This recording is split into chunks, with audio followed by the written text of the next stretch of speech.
아침 햇살 장교섭입니다.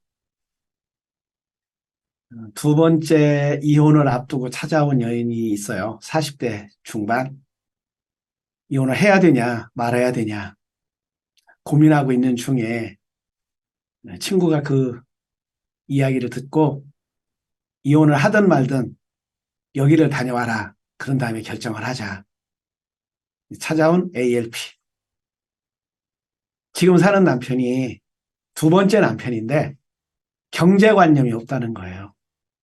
전혀. 빚이 얼마 있는데 이자를 얼마를 갚아야 되는데 이런 관념이 없는 거예요. 근데 이분한테는 또 상처가 있어요.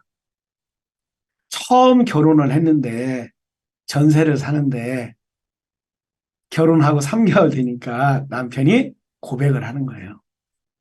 이 8천만 원 전세인데 이 8천만 원 전세가 은행에서 융자를 받았다. 그래서 융자금이 나가야 된다는 얘기를 한 거예요. 청천벽력이죠. 자기가 벌었거나 가족이 해준 줄 알았는데 빚을 내서 결혼한 거예요. 그때 그 놀람이 자기 몸에 아직도 남아있다는 거예요. 그래서 악착같이 자기가 과외도 하고 모으고 모아서 그 전세돈 마련해서 갚고 이제 아파트 하나를 조그만 거 마련도 하고 근데 이 남편이 어느 날 또 1억의 빚을 쳐갖고 온 거예요. 주식 투자한 거예요. 왜 그랬냐고 물었대. 그랬더니 당신이 너무 애써서 수고스러워서 돈 없이 좀 돈으로부터 좀 자유롭게 살려고 자기가 그랬다고. 그때 안 되겠다 싶어서 마음은 이해하지만 안 되겠다 싶어서 이혼을 했대요. 그리고 혼자 한 5년 살다가 새로 만난 남자, 이 남자도 또 경제 개념이 없는 거예요. 또 한 남편은 학교 선생님이신데 아내가 집안 살림을 하는데 월급 받아서 집안 살림을 할 거 아니에요. 근데 다 빚을 진다는 거예요. 그래 어느 날 딱지가 날라왔어요. 깜짝 놀랐죠. 그게 두 번째 그게. 그래서 우리 수련회 왔을 때 한 달 월급을 주지 말고 주급으로 주자. 일주일 사용할 돈을 당신이 꼬박꼬박 줘라. 그분이 계속 저희 ALP를 찾아왔었거든요. 그 아내도 왔어요. 그래 아내한테도 그 얘기가 나눠졌어요. 근데 아내가 하는 말이 자기가 이렇게 편하게 살아본 적은 없다는 거예요. 왜?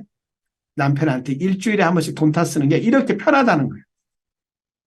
그래서 우리는 종종 어떤 주변 며느리가 경제적인 관념이 없는 상대를 만날 수 있어요. 그럴 때 우리는 서로 정직해야 돼요. 솔직해야 돼요. 내가 돈이 빚이 얼마가 있는지 또 얼마를 저축하고 있는지 내 돈으로 내가 차를 사도 부부 사이는 서로 합의를 해야 돼요. 동의를 얻어야 돼요. 또 누구 모르게 자기 남편 모르게 아내 모르게 땅 사고 그러잖아요. 아파트 사고 그러잖아요. 부부는 공동 운명체예요. 서로가 사랑하고 존경하고 그 밑바닥에는 신뢰, 믿음이 있어야 되잖아요. 믿음과 신뢰 그 중에 하나 가장 돈이잖아요. 경제생활이잖아요.